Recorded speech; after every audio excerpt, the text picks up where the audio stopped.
আপনার এই অগোছালো জীবনটা গুছিয়ে দেওয়ার একটা সুযোগ দেবেন আমাকে? না, আমি একাই ভালো আছি। আমি চাই না এই বিষাদময় জীবনে আর কাউকে জড়িয়ে নিতে। কি, তোমরা হয়তো ভাবছো লোকটা এমন উদাসীন কেন? জীবন সম্পর্কে তার কোনো আগ্রহ নেই কেন? এর উত্তরটা লুকিয়ে আছে প্রায় ৫ বছর আগে ঘটে যাওয়া একটা ঘটনায়। তখন আমি সম্পূর্ণ অন্যমানব ছিলাম। স্বপ্ন দেখতাম একটা সুন্দর জীবন কাটানোর। জানলার বাইরে বৃষ্টি পড়ছে। এই বৃষ্টির শব্দ আমার ভেতরের শূন্যতাকে আরো বাড়িয়ে দেয়। আমার এই এক কামরার ঘর, যেখানে বইগুলো এলোমেলো, ছাইদানি উপচে পড়া সিগারেটের টুকরোগুলো আর বাসি কফির কাপের স্তূপ, এইসবই যেন আমার ভেতরের অগোছালো জীবনের প্রতিচ্ছবি। অবশ্য আমার এই দশার জন্য দায়ী হচ্ছে আমার প্রথম ভালোবাসা। তার নাম ছিল স্নেহা। হ্যাঁ, স্নেহা নামটা যেন একটা চাপা কান্নার মতো এখনো আমার কানে বাজে। আমরা দুজন দুজনকে পাগলের মতন ভালোবাসতাম। আমাদের ভবিষ্যৎ ছিল একটা হাতে আঁকা সুন্দর ছবির মতো, যেখানে শুধু রং আর রং। কিন্তু নিয়তির তুলিতে বোধহয় অন্য কালি ছিল। বিয়ের ১ মাস আগে একটা ফোন কলটা রিসিভ করতেই অর্ণব, বাবা, স্নেহা আর নেই। কাল রাতে একটা অ্যাক্সিডেন্টে সব শেষ। এইটুকু শুনেই আমার পুরো পৃথিবীটা থেমে গেছিল। আমার হৃদয় সে ক্ষতটা আজও শুকায়নি। ৫ বছর ধরে আমি যেন একটা চলন্ত কবর। অফিসের কাজটুকু করি কারণ বাঁচতে হয়, কিন্তু ভেতরে ভেতরে আমি প্রতিনিয়ত মরছি। এভাবেই চলতে থাকা জীবন নিয়ে আমার কোনো অভিযোগ ছিল না। অভ্যস্ত হয়ে গেছিলাম এই বিষণ্ণতায়। আমার আর কিচ্ছু প্রয়োজন ছিল না, আর কারো প্রয়োজন ছিল না। একদিন অফিস থেকে বাড়ি ফিরছি, যেমন প্রত্যেক দিন ফিরি। সিঁড়িতে একটা নতুন মুখ দেখলাম।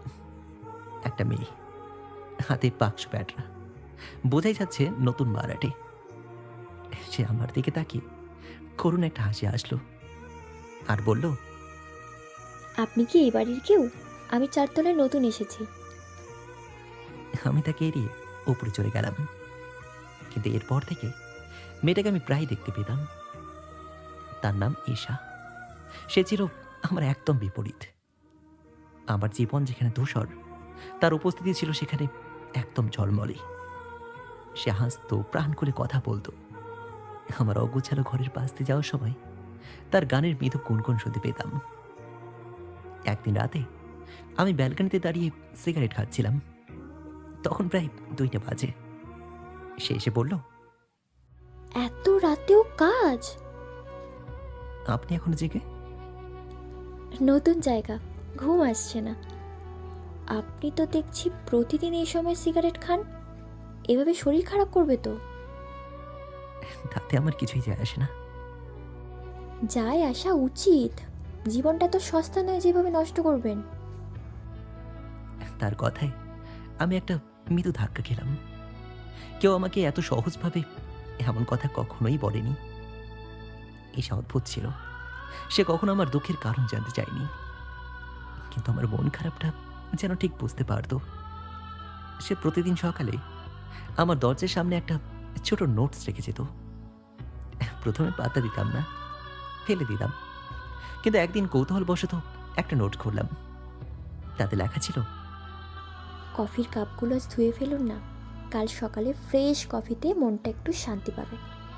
একটা নতুন দিন অর্ণব। পরের দিন ঠিক এভাবেই আরেকটা নোটস। আজ ছাদে উঠুন। রাতের আকাশটা খুব সুন্দর দেখাচ্ছে আজ। একটু প্রাণ ভরে নিঃশ্বাস নিন। আমি অবাক হলাম। এটা কি তার কোনো খেলা, নাকি সে সত্যি সত্যি আমাকে সাহায্য করতে চায়? একদিন অফিস থেকে বাড়ি ফিরে দেখি আমার দরজায় একটা টিফিন বক্স রাখা আছে। ভেতরে গরম গরম খাবার, তার সঙ্গে ছোট্ট একটা চিরকুট। আপনার কিচেন দেখে মনে হলো অনেক দিন গ্যাস জ্বলেনি। আজ আমার হাতের খাবার খেয়ে দেখুন। আমি টিফিন বক্সটা নিয়ে ভেতরে এলাম। বাসি খাবার ছাড়া আর তেমন কিছুই খেতাম না, কিন্তু সেদিন কেন যেন আমার মনে হলো আজ না খেলে এই মেয়েটার মন খারাপ হবে। তাই খাবারটা খেলাম। অনেক দিন পর যেন শরীরে একটা শক্তি পেলাম। মনে মনে বললাম, কি চাই এই মেয়েটা, কেন সে আমার পেছনে লেগেছে। এরপর পরের দিন দেখা হতেই তাকে তার বক্সটা আমি ফিরিয়ে দিলাম আর বললাম, থ্যাঙ্কস, কিন্তু আমার এসবে কোনো প্রয়োজন নেই, আমি ঠিক আছি। কেউ যখন ডুবে যায় তখন তার কোনো প্রয়োজন থাকে না, কিন্তু তাকে বাঁচানোর জন্য একটা হাত এগিয়ে দিতে হয়। আমি শুধু সেটাই করছি অর্ণব। সেই দিন রাতে আমি প্রথমবার আমার ঘরটা একটু গোছানোর চেষ্টা করলাম। ছাইদানিটা পরিষ্কার করলাম। নিজের অজান্তেই যেন তার কথাগুলো কাজ করে যাচ্ছিল। আমাদের মধ্যে কথা আরো বাড়তে লাগলো। আমি তার সঙ্গে আমার অতীত নিয়ে কথা বলিনি, কিন্তু সে আমার নীরবতাটা বুঝতে পারত। একদিন রাতে আমরা ছাদে বসেছিলাম, আকাশ ভর্তি তারা। সে জিজ্ঞেস করলো, অর্ণব, আমি জানি আপনার জীবনে অনেক বড় একটা কষ্ট আছে। সবাই বলে সময় নাকি সব ঠিক করে দেয়। ভুল বলে, সময় শুধু কতটাকে ঢেকে দেয়, কিন্তু ছাড়ায় না। ঈশা আমার হাতটা আলতো করে ধরে পড়ল। আপনি কেন এই ক্ষতটাকে ধরে আছেন? যার জন্য আপনি নিজেকে শেষ করছেন সে তো আপনার ভিতরের মানুষটাকে ভালোবাসতো। আপনার এই বিধ্বস্ত রূপ দেখলে সে কি খুশি হতো? আমি চুপ করে রইলাম। এই প্রথম কেউ স্নেহার দিক থেকে কথা বলল। আমার কোনো অধিকার নেই অন্য কাউকে ভালোবাসার। আমার মনে হয় আমি যদি ভালো থাকি তাহলে সেটা স্নেহার প্রতি বেইমানি হবে। বেইমানি নয় অর্ণব, এটা হলো বেঁচে থাকা। স্নেহাও নিশ্চয়ই চাইতো না আপনি এমন একটা জীবন কাটান। আপনার জীবনটা শুধু আপনার একার নয়। সেই রাতে অনেকদিন পর আমি মন খুলে কান্না করলাম। ঈশা কোনো কথা বলেনি, শুধু আমার কাঁধে হাত রেখেছিল। সেদিনের পর থেকে আমার অগোছালো জীবনটা ধীরে ধীরে গোছাতে শুরু করলাম। আমার টেবিলে নতুন একটা ফুল দাঁড়িয়ে এলো, যেখানে রোজ একটা করে তাজা ফুল থাকে। সকালে উঠে আমি কফি খাই, টাটকা খাবার খাই। আমার হৃদয়ের ভগ্নাংশগুলো যেন ঈশার মমতায় আবার জোড়া লাগতে শুরু করলো।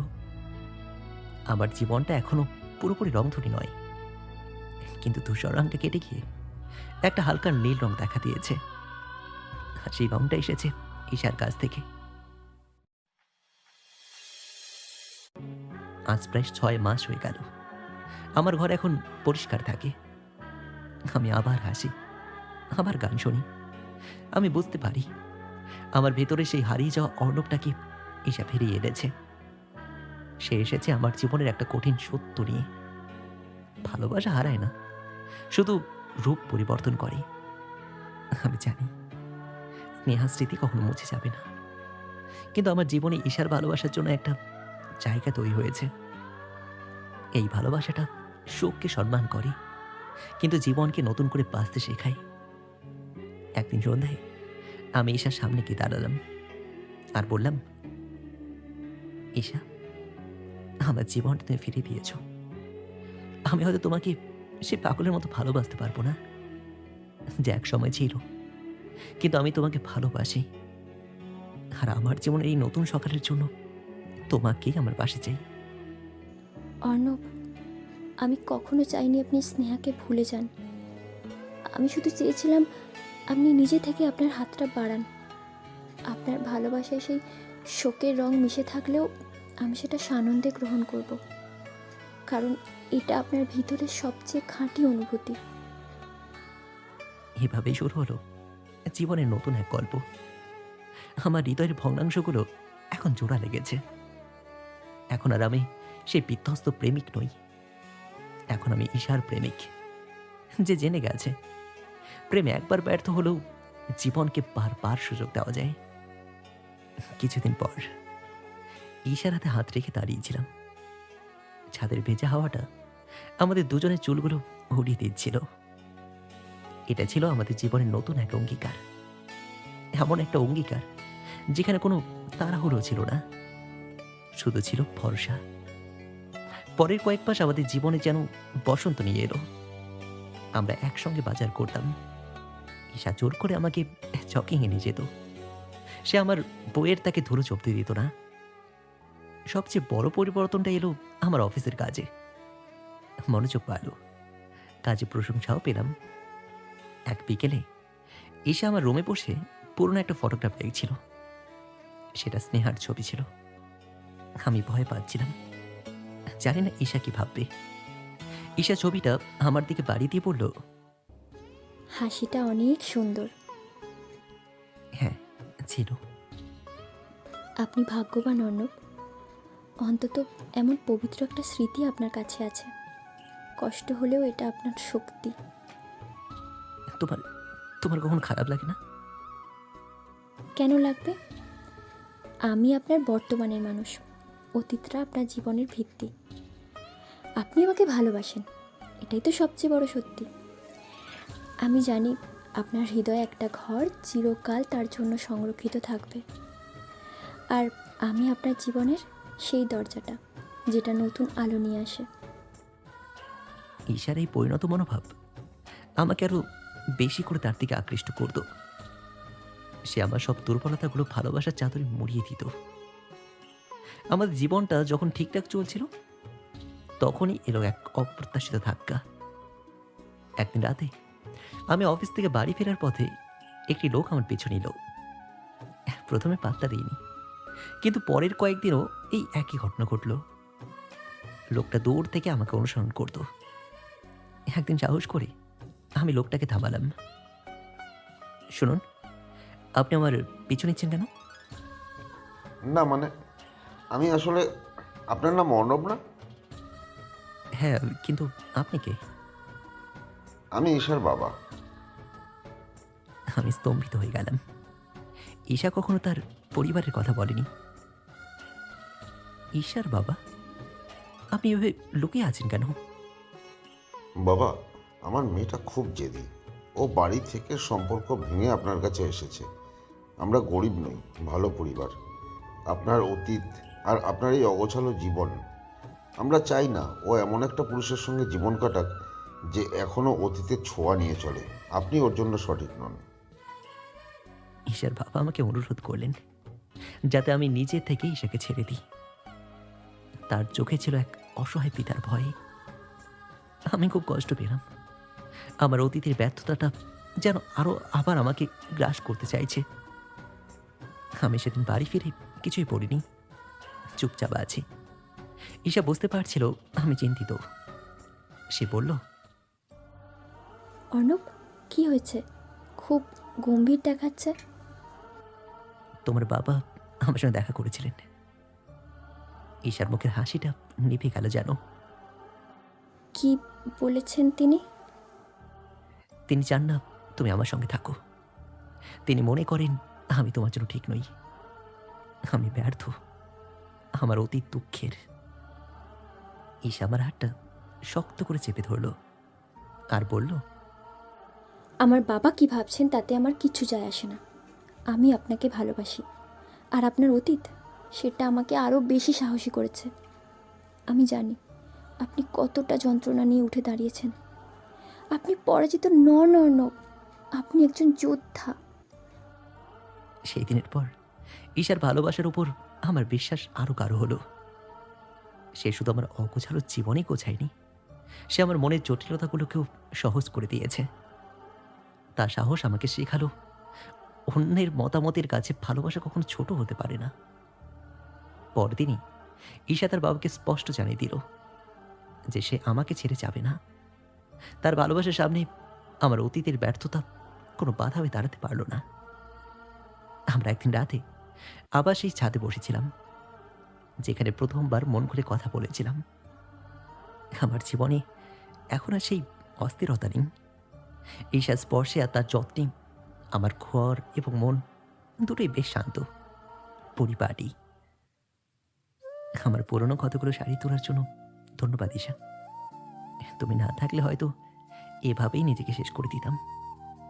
আমার মনে হয় স্নেহা বোধহয় চেয়েছিল আমি যেন আবার বাঁচি, আর তুমি সেই পথটা। জীবন আপনাকে আর একটা সুযোগ দিয়েছে অর্ণব, আর আমি শুধু সেই সুযোগটা কাজে লাগাতে সাহায্য করেছি। ভালোবাসা তো শুধু সুখের গল্প নয় অর্ণব, এটা শক্তি জোগানোর গল্প। আপনার জীবনের দুঃখটা ছিল আমার আশার কারণ।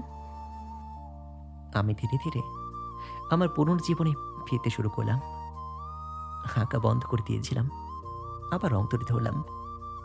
আমাদের ঘরটা এখন শুধু বাসস্থানের চেয়েও বেশি কিছু একটা, আশ্রয়ের মতো, যেখানে এক ব্যর্থ প্রেমিকের দুঃখকে আরেকজন প্রেমিকা যত্নে আগলে রেখেছে। আমি এখন আর কাঁদি না। যখন মনে হয় একটা মানুষ আমার জীবন থেকে হারিয়ে গেছে, তখন তার পাশেই দেখতে পাই আরেকটা হাত, যে হাতটা আমার সব দুর্বলতা জেনেও আমাকে ভালোবাসতে পেরেছে। সেই হাতটা ঈশার, আমার জীবনের নতুন ভোর।